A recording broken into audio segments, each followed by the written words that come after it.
आज की कहानी एक ऐसे पिता की है जिसने अपने बेटों के लिए पूरी जिंदगी मेहनत की, लेकिन वही बेटे एक दिन उसकी जान के दुश्मन बन गए। पर मरने से पहले पिता ऐसा खेल खेल गया जिसने सबकी जिंदगी बदल दी। उत्तर प्रदेश के एक छोटे से गांव में रामप्रसाद नाम का एक किसान रहता था। उसकी उम्र लगभग 60 साल थी। चेहरा झुर्रियों से भरा था, लेकिन आंखों में अजीब सी शांति थी। गांव में उसकी बहुत इज्जत थी क्योंकि वह ईमानदार और सीधा इंसान माना जाता था। रामप्रसाद की पत्नी का कई साल पहले ही देहांत हो चुका था। अब उसके जीवन का सहारा उसके 2 बेटे थे, बड़ा बेटा महेश और छोटा बेटा सुरेश। बचपन में दोनों भाई बहुत प्यार से रहते थे। एक साथ खेत जाते, एक साथ खाना खाते और पिता की हर बात मानते थे। रामप्रसाद अक्सर गर्व से कहता, मेरे बेटे कभी अलग नहीं होंगे, ये मेरी असली कमाई है। लेकिन समय के साथ सब बदलने लगा। गांव के पास से हाईवे बनने की खबर आई। सरकार ने ऐलान किया कि जिनकी जमीन सड़क के पास होगी उन्हें बहुत बड़ा मुआवजा मिलेगा।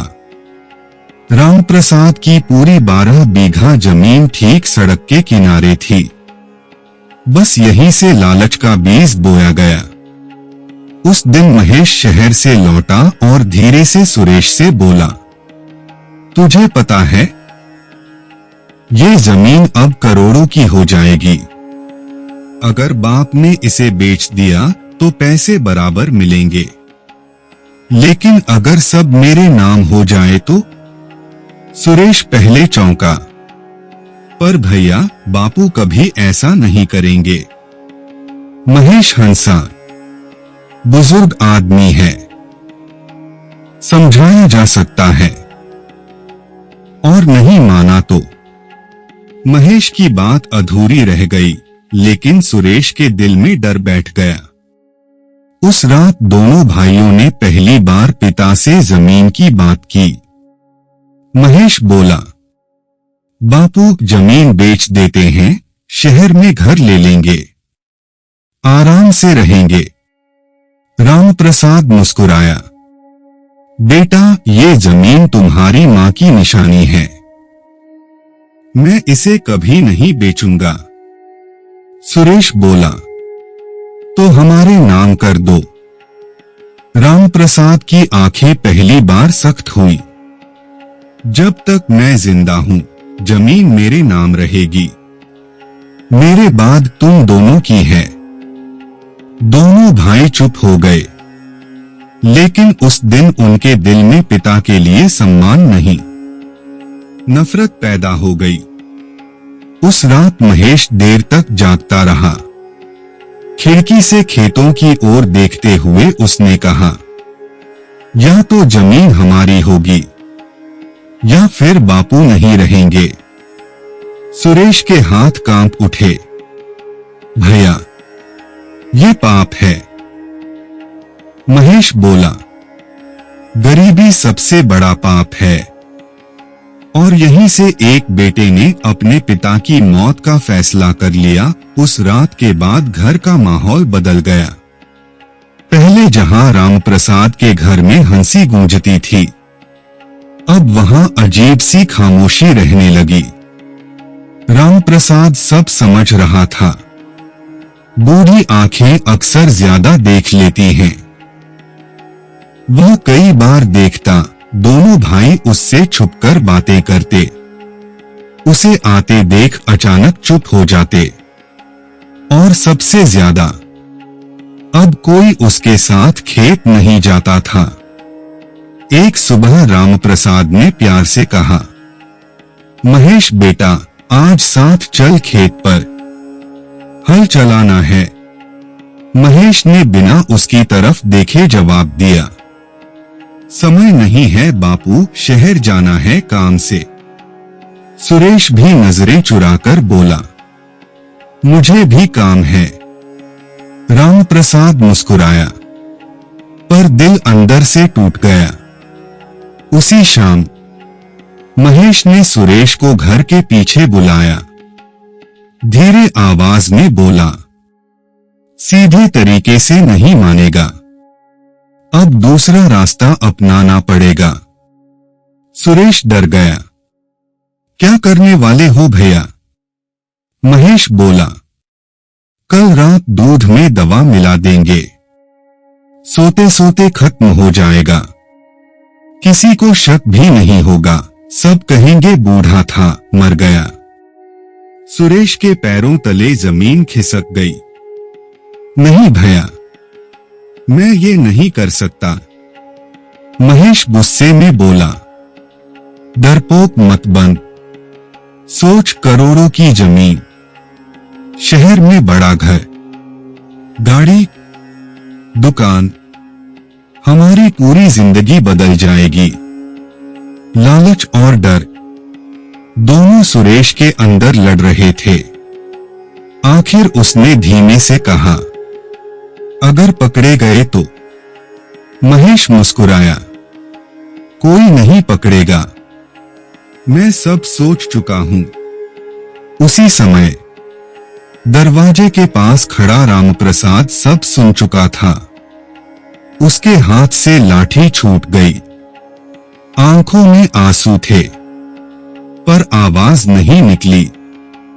जिस बेटे को उसने उंगली पकड़कर चलना सिखाया, वही आज उसकी मौत की योजना बना रहा था। रामप्रसाद चुपचाप अपने कमरे में चला गया। उस रात उसने खाना भी नहीं खाया। आसमान की तरफ देखते हुए बोला, हे भगवान, मेरे ही कर्मों का फल है क्या? लेकिन फिर उसके चेहरे पर अजीब सी शांति आ गई, जैसे उसने कोई फैसला कर लिया हो।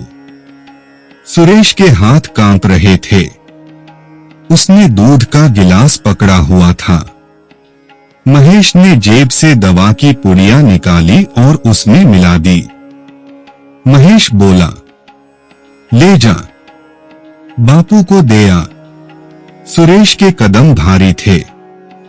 हर कदम पर दिल जोर से धड़क रहा था। वह कमरे में पहुंचा।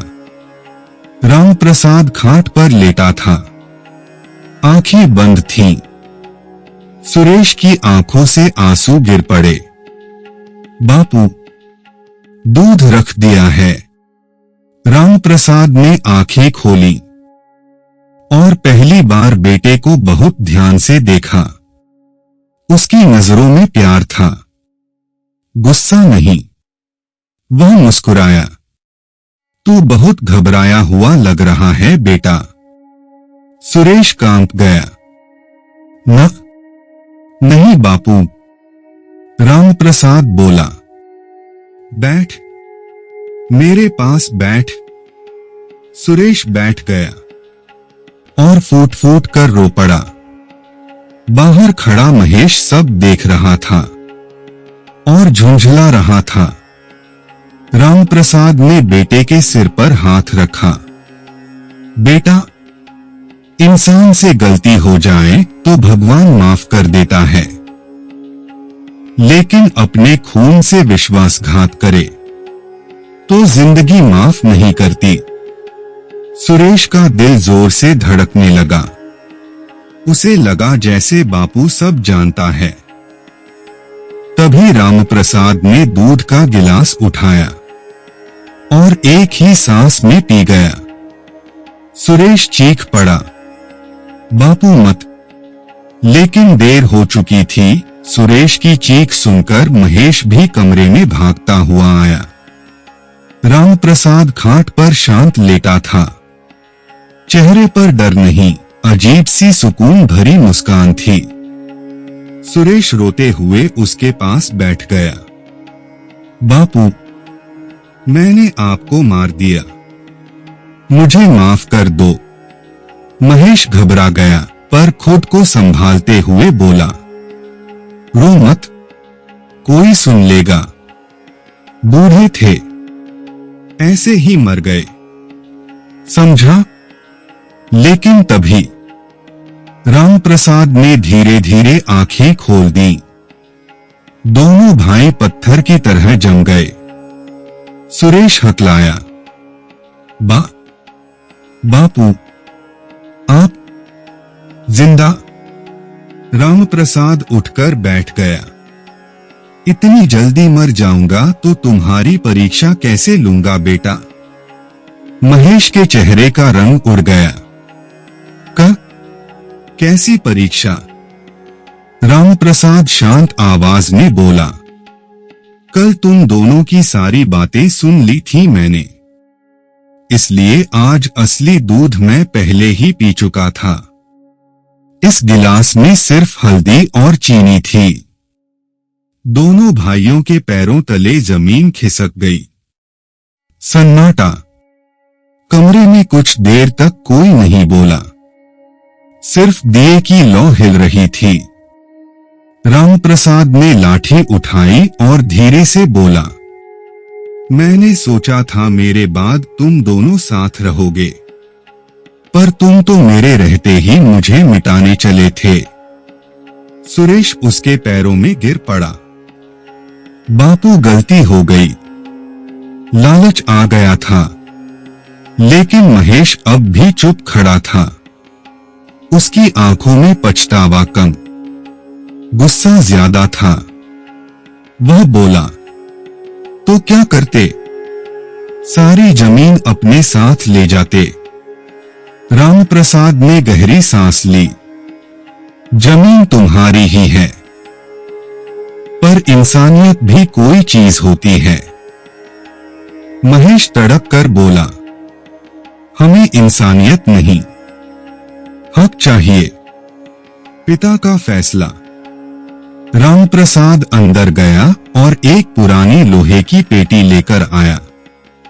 उसमें से कागज निकाला और बोला, आज मैंने वसीयत लिख दी है। सुरेश की चीख सुनकर महेश भी कमरे में भागता हुआ आया। रामप्रसाद खाट पर शांत लेटा था। चेहरे पर डर नहीं, अजीब सी सुकून भरी मुस्कान थी।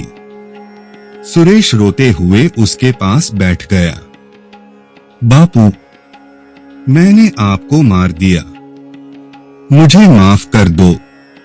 महेश घबरा गया, पर खुद को संभालते हुए बोला, रो मत, कोई सुन लेगा। बूढ़े थे, ऐसे ही मर गए, समझा? लेकिन तभी रामप्रसाद ने धीरे धीरे आंखें खोल दी। दोनों भाई पत्थर की तरह जम गए। सुरेश हकलाया, बापू, आप जिंदा? रामप्रसाद उठकर बैठ गया। इतनी जल्दी मर जाऊंगा तो तुम्हारी परीक्षा कैसे लूंगा बेटा? महेश के चेहरे का रंग उड़ गया। कैसी परीक्षा? रामप्रसाद शांत आवाज में बोला, कल तुम दोनों की सारी बातें सुन ली थी मैंने, इसलिए आज असली दूध मैं पहले ही पी चुका था। इस गिलास में सिर्फ हल्दी और चीनी थी। दोनों भाइयों के पैरों तले जमीन खिसक गई। सन्नाटा। कमरे में कुछ देर तक कोई नहीं बोला। सिर्फ दिए की लौ हिल रही थी।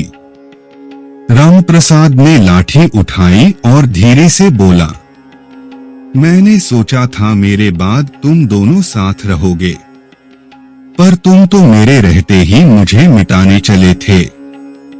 सुरेश उसके पैरों में गिर पड़ा। बापू, गलती हो गई। लालच आ गया था। लेकिन महेश अब भी चुप खड़ा था। उसकी आंखों में पछतावा कम, गुस्सा ज्यादा था। वह बोला, तो क्या करते? सारी जमीन अपने साथ ले जाते। रामप्रसाद ने गहरी सांस ली। जमीन तुम्हारी ही है, पर इंसानियत भी कोई चीज होती है। महेश तड़प कर बोला, हमें इंसानियत नहीं, हक चाहिए। पिता का फैसला। रामप्रसाद अंदर गया और एक पुरानी लोहे की पेटी लेकर आया।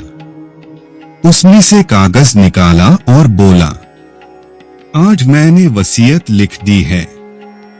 दोनों भाई चौंक गए। रामप्रसाद ने कागज मोड़ा। लेकिन इसमें क्या लिखा है? ये मेरी मौत के बाद ही खुलेगा।